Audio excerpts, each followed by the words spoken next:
Getting things done on the farm in the springtime can be challenging due to the frequent rainstorms and the weather that is always changing. But as a farmer who relies heavily on the grass growing, I am always thankful for the rain. Today's plans changed, so I'm going out this morning to get all the chores done that have to be done before it starts to rain. And then this afternoon, I will catch up on some computer work. I have a few meat boxes that I need to get shipped out. And then I'll go ahead and get loaded for this weekend's farmer's market.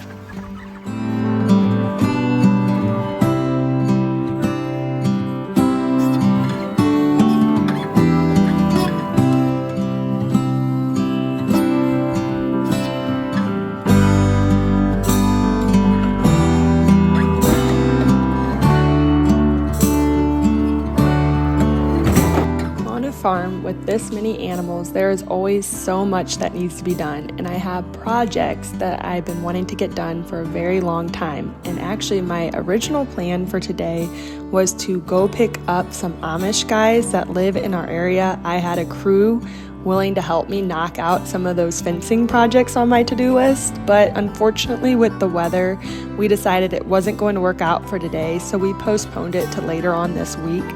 I am really looking forward to getting these projects started.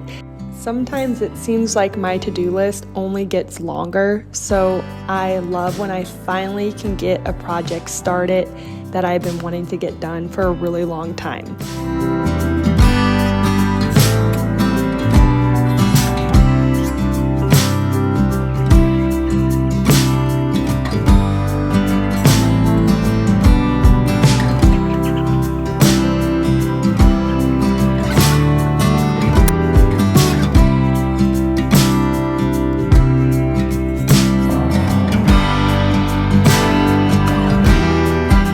One of my favorite chores, and I actually don't even consider it a chore just because I like doing it so much, and that's moving the cows to fresh grass. That's something we do every couple days.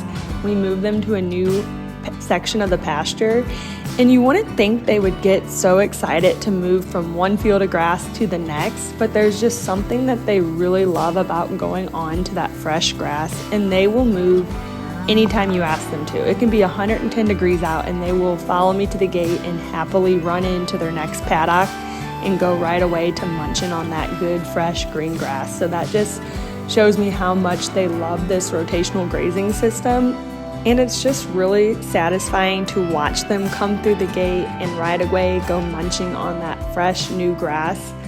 So that is why I have fencing projects on my to-do list, because we have a grazing plan in place that is going to make this whole system flow a lot better. We just need some certain fences put up on the farm to do that. So that's why I'm so eager to get these projects going, and I'm really hoping that the weather will cooperate towards the end of this week and I can get those guys out here so we can get those fencing projects knocked off our to-do list.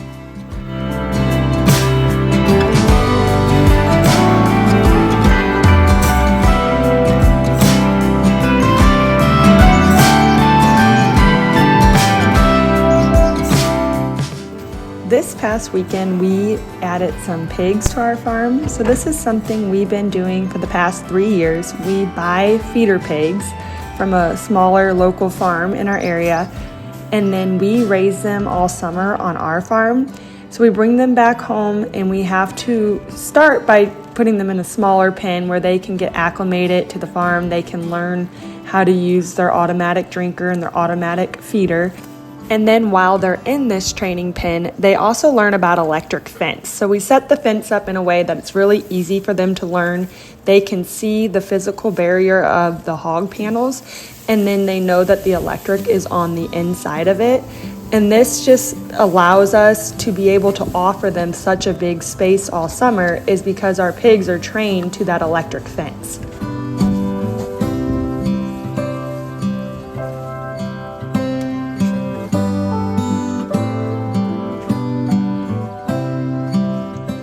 The pigs have been really enjoying the rain and all the mud that comes with it, but I'm so looking forward to getting them out of their training pen and into this forage area that's all around them. So we will go ahead and open up this wooded area to them where there's so much forage and greenery to munch on. Even though most of it is weeds, the pigs will love it, and then they will actually be able to root through it all and help us turn it into a more desirable place that our cattle will like next spring after the pigs have gone through it this year.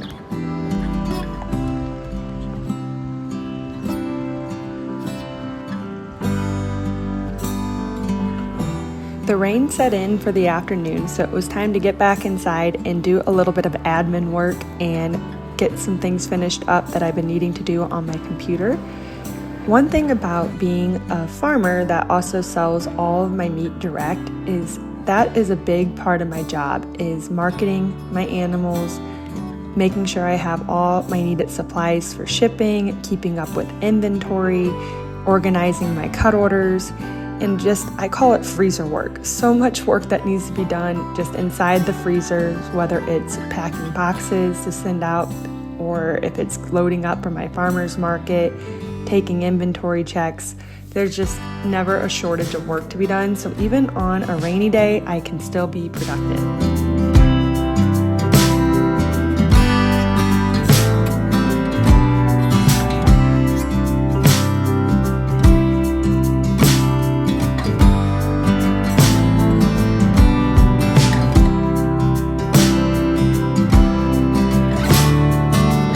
So a little bit about how I got started selling my meat direct to consumer.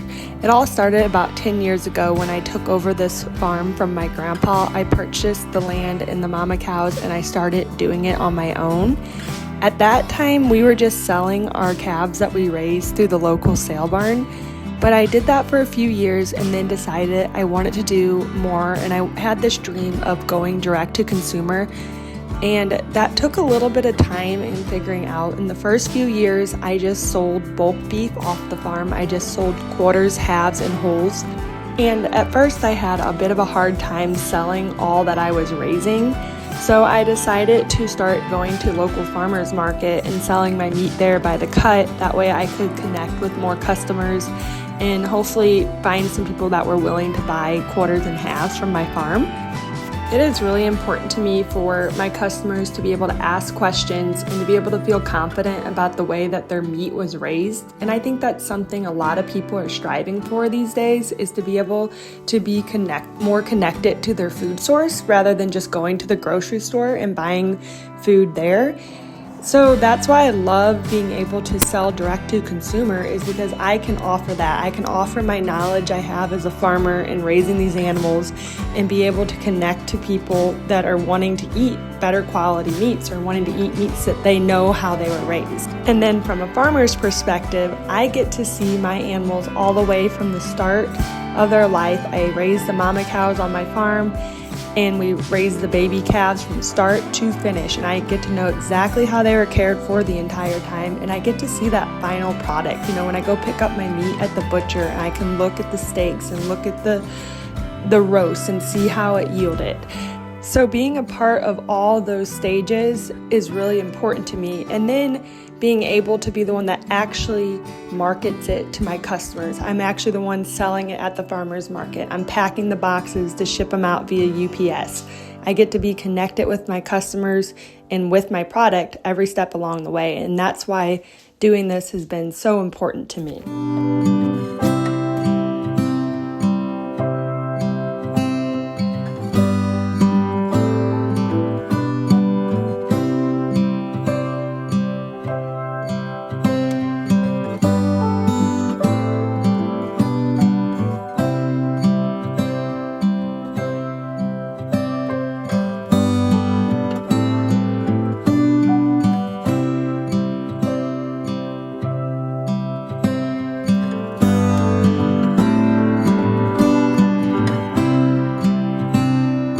I hope you enjoyed this video and following along for farm chores on a rainy day.